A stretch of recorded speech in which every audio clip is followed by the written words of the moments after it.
The letter was taped to my front door like a scarlet letter of shame.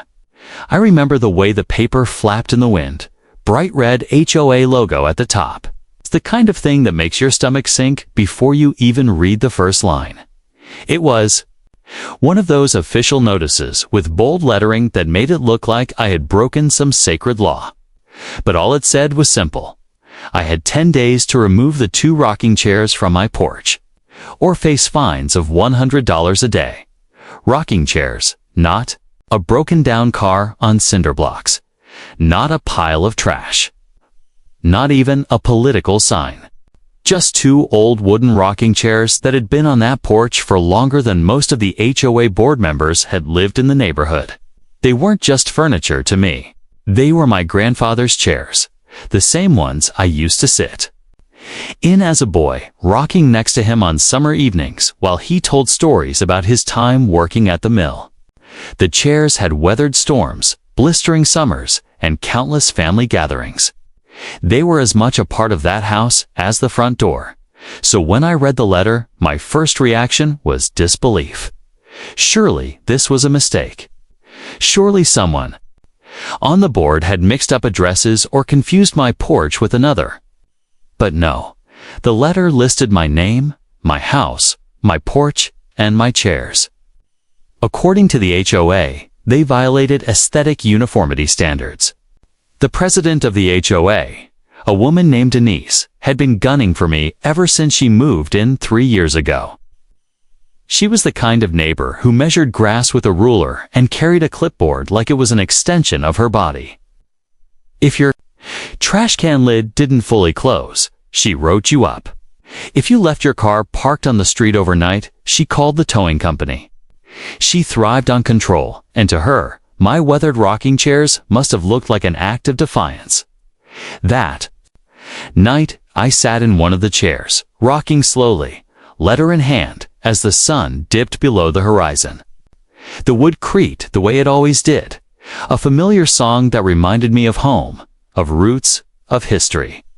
I wasn't about to let Denise or the HOA take that away from me. The next day, I tried reasoning with them. I walked into the HOA office, letter in hand, and politely explained that these weren't just chairs, they were family heirlooms. They were older than half the houses in the neighborhood, and they weren't hurting anybody. They were well kept, freshly varnished, and sat neatly on my porch. Denise didn't even let me finish before she cut me off. Rules are rules. They don't match the uniform look we want for the neighborhood. They're out of compliance. You have until the deadline. Her voice was flat, dismissive, like she was swatting a fly.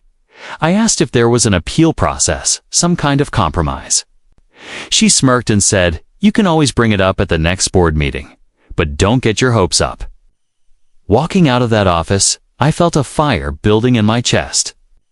I wasn't just angry for myself, I was angry at the principal. What kind of community punishes a man for having 2 rocking chairs on his own porch? What kind of people erase history for the sake of aesthetic uniformity? As the days passed, I started noticing the little things. Neighbors whispering as they walked by, some shaking their heads in sympathy, others too scared to say anything. A few even quietly told me they thought the chairs gave my porch character, but they didn't dare say that out loud. 10 days wasn't much time. But instead of panicking, I started digging.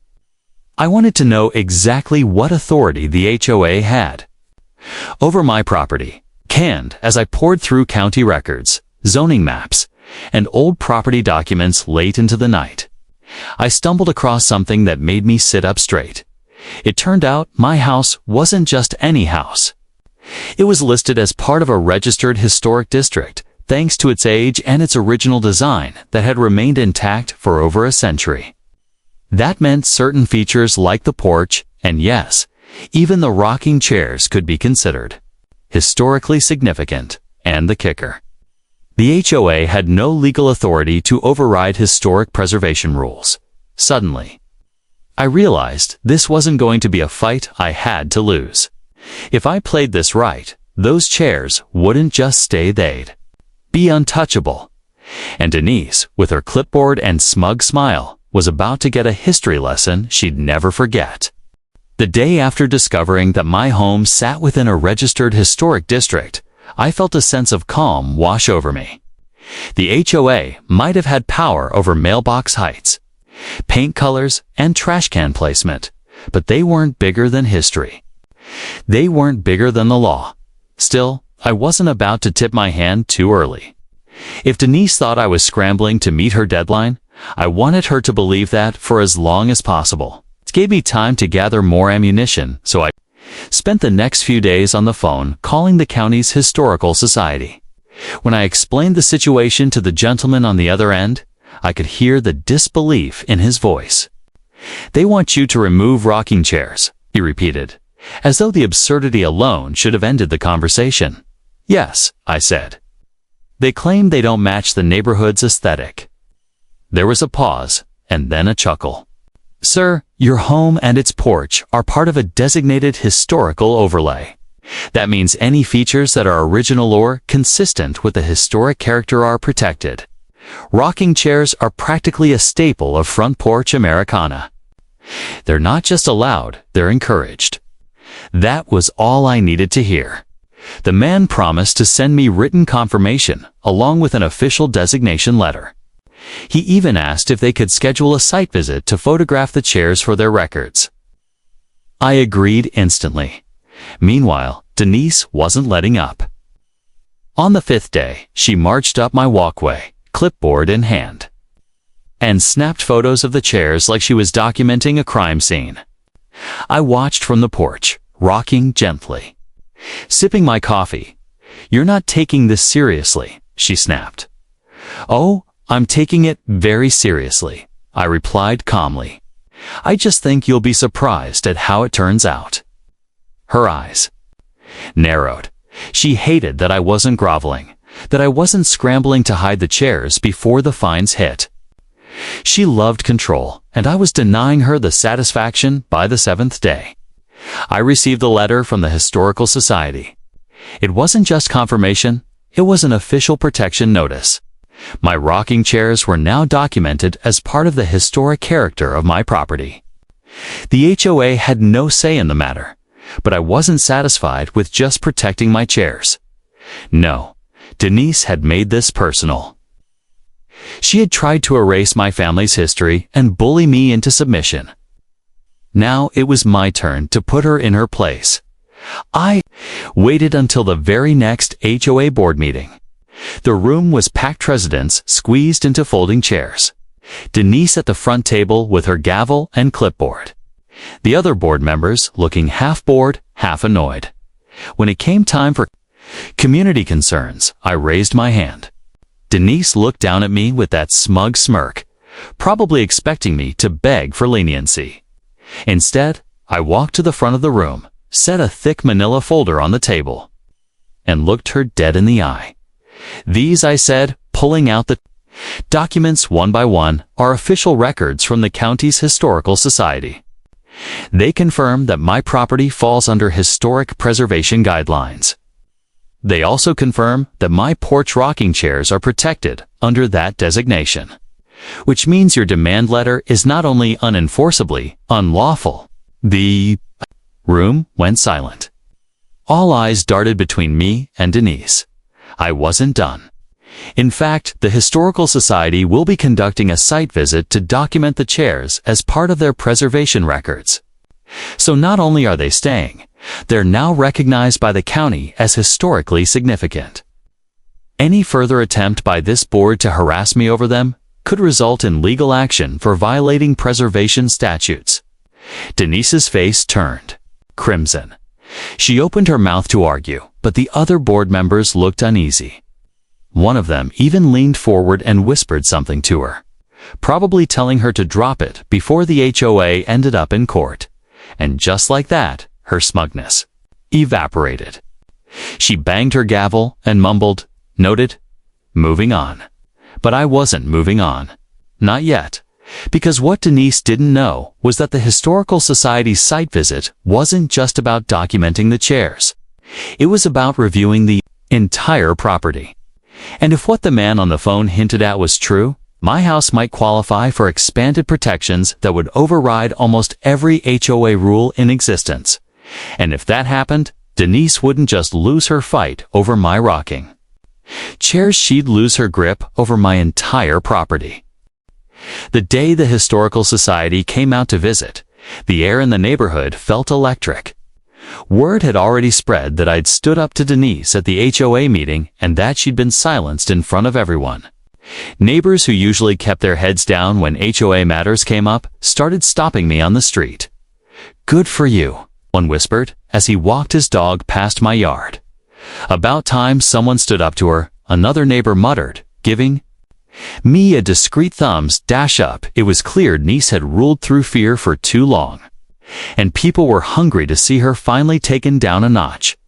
When the Historical Society representatives arrived, I greeted them warmly. There were two of them, both carrying cameras and thick binders.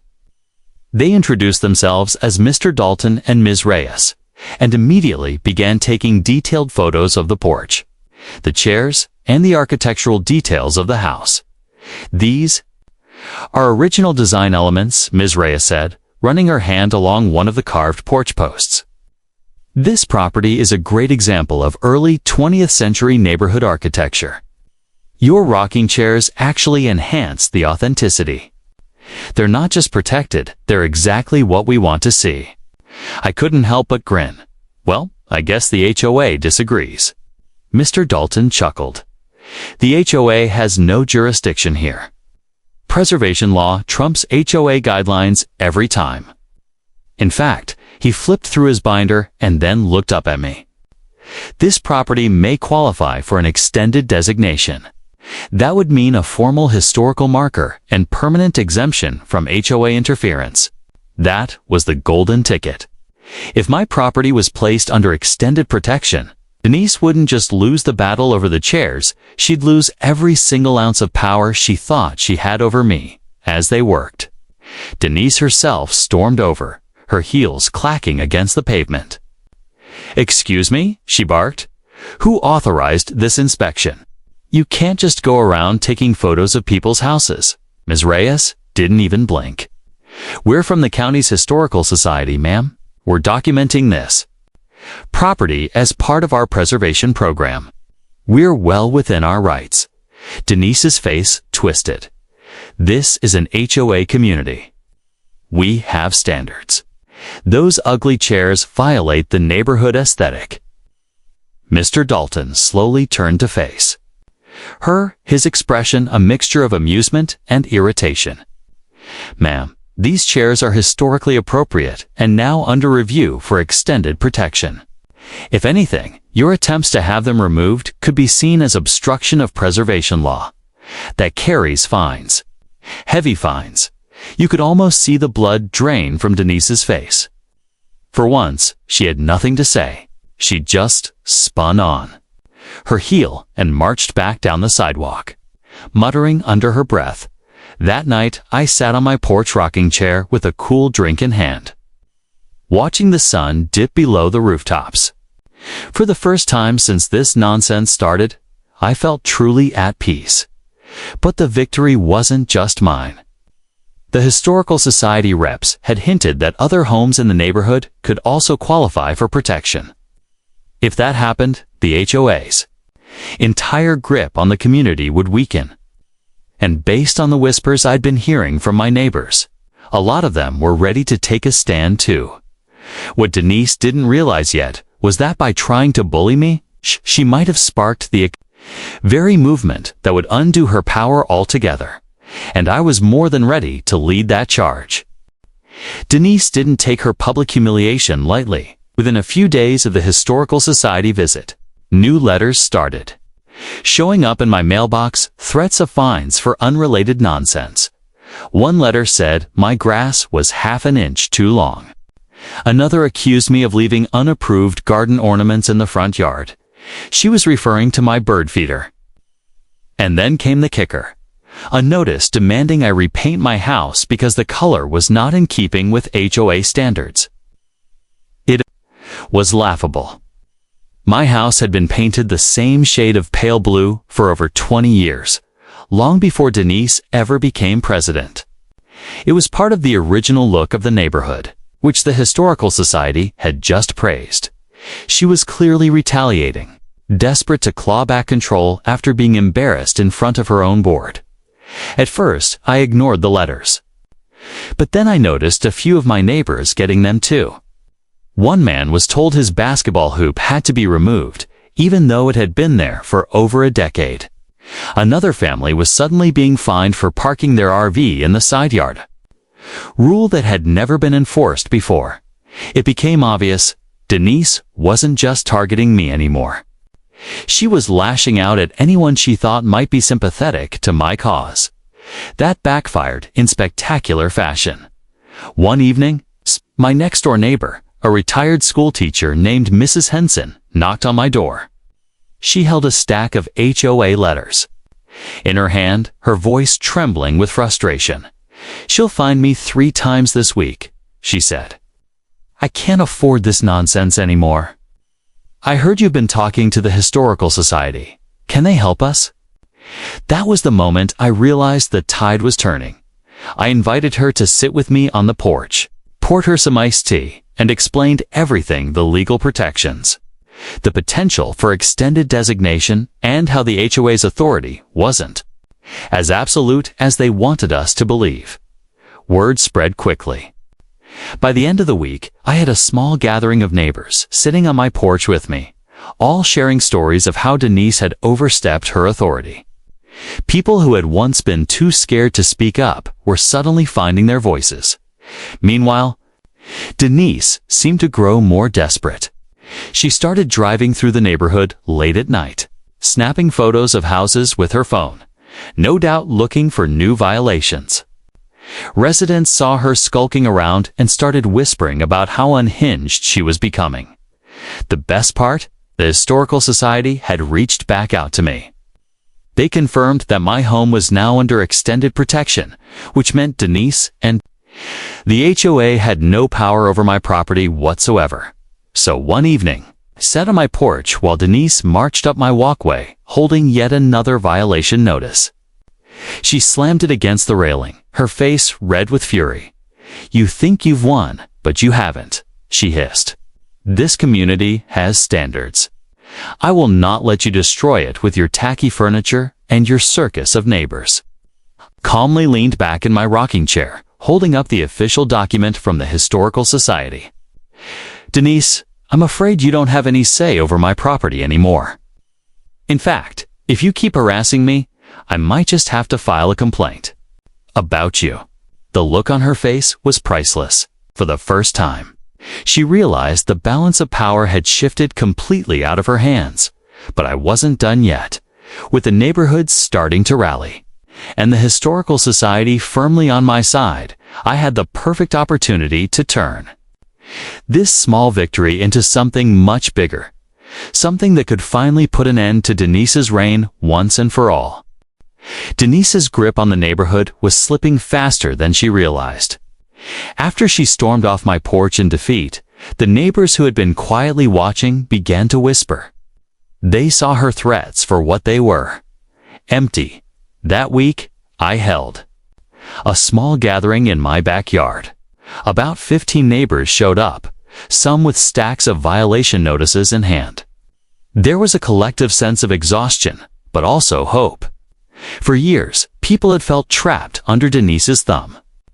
Now, with the Historical Society's protection shielding me, they finally saw a way out. We discussed forming a coalition to push back. The first step: attend the next HOA meeting in force. Normally, those meetings were sparsely attended, or 6 board residents half listening while Denise ranted about property values. But this time, the room was packed wall to wall.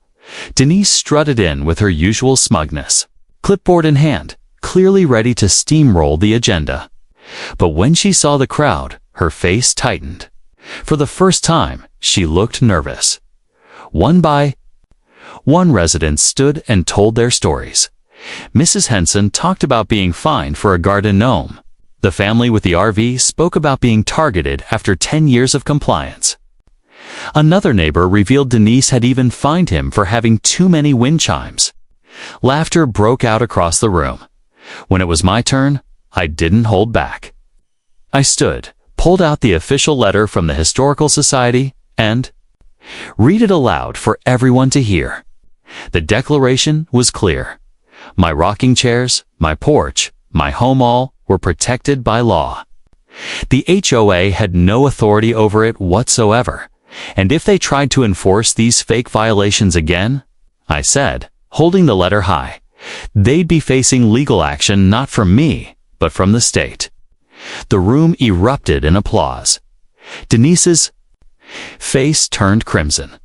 She tried to regain control, banging her gavel and demanding order. But no one was listening. For years, people had sat in silence while she dictated rules. Now they were standing together, emboldened. The final blow came when one resident, a retired attorney, spoke up. He calmly informed the group that based on the bylaws, a vote of no confidence could remove the president. With enough signatures, Denise could be forced out. And that was it.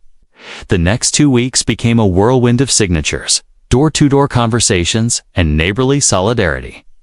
For the first time in years, people were smiling at each other, united by a common goal, ending Denise's reign of control. When the vote was finally called, Denise lost by a landslide. She stormed out of the room, sputtering threats about lawsuits and standards, but no one cared anymore. From that day forward, the HOA transformed.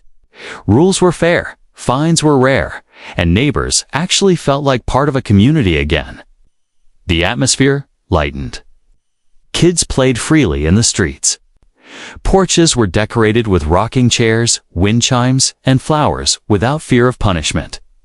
As for me, I sat proudly on my porch every evening in those same rocking chairs Denise had tried to erase, watching the sunset while the neighborhood bustled with life. The Historical Society even came back later that year and gave my home a plaque recognizing its cultural importance. Funny enough, those rocking chairs became something of a symbol for us all. People started buying their own, lining their porches with them as a kind of quiet rebellion. Every time I saw one, I smiled. And that's when it hit me: bullies like Denise thrive on silence and fear. They think if they shout loud enough and fine often enough, people will cave. But when you know your rights and when good neighbors stand together, even the strongest grip of control can crumble overnight. My rocking chairs weren't just furniture. They were a reminder that history matters, rights matter, and sometimes the simplest acts of defiance, like refusing to move a chair, can inspire an entire community to stand up for itself. So, the next time someone tries to strip away something that's yours, remember, you might be sitting on more power than you. Realize, all you have to do is stand up, or in my case, sit back and refuse to be moved.